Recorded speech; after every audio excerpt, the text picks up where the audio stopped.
It's always a pleasure to be here to celebrate Language Day. And today is another occasion for us to acknowledge the importance of languages in the work of the United Nations. Your Excellency, Mr.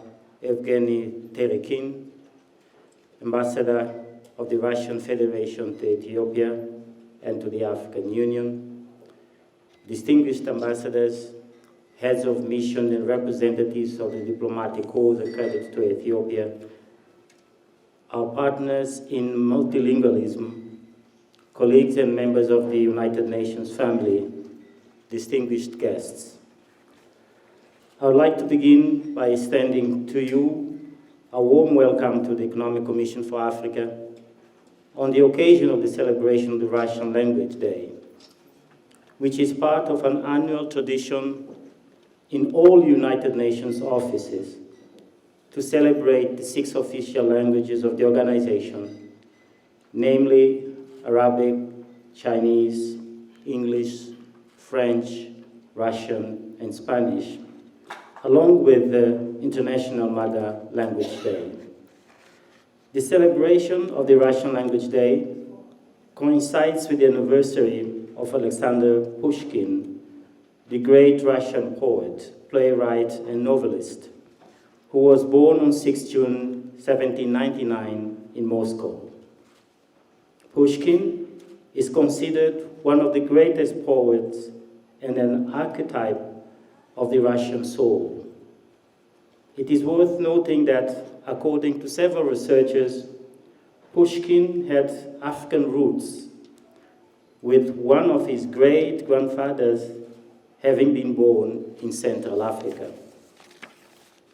The Russian language is the second most widely used language on the internet, the 4th most translated language in the world, and the 7th most common language into which content is translated.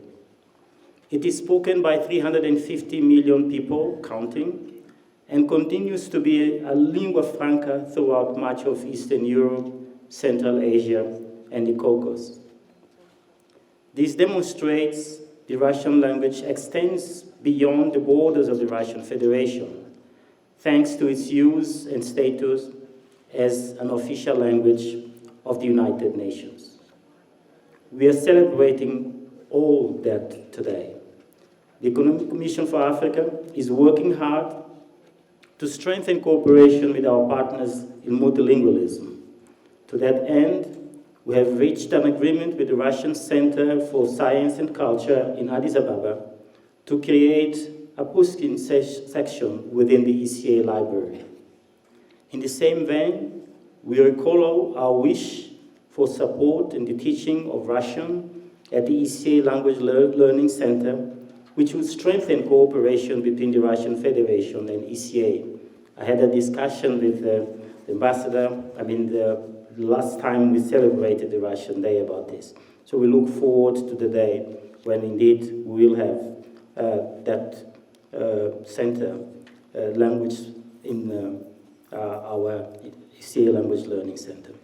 I would like to take this opportunity to express my gratitude to the Ambassador of the Russian Federation, His Excellency Mr. Evgeny Terekin, and to his colleagues for their efforts towards making this celebration a reality. Let me also thank our partners in multilingualism, the diplomatic corps accredited to Addis Ababa, our colleagues in the United Nations family, the Publications and Conference Management section, for its role in organizing today's event, and to all our guests. Enjoy this celebration. Bolshoye Vam Spasibo.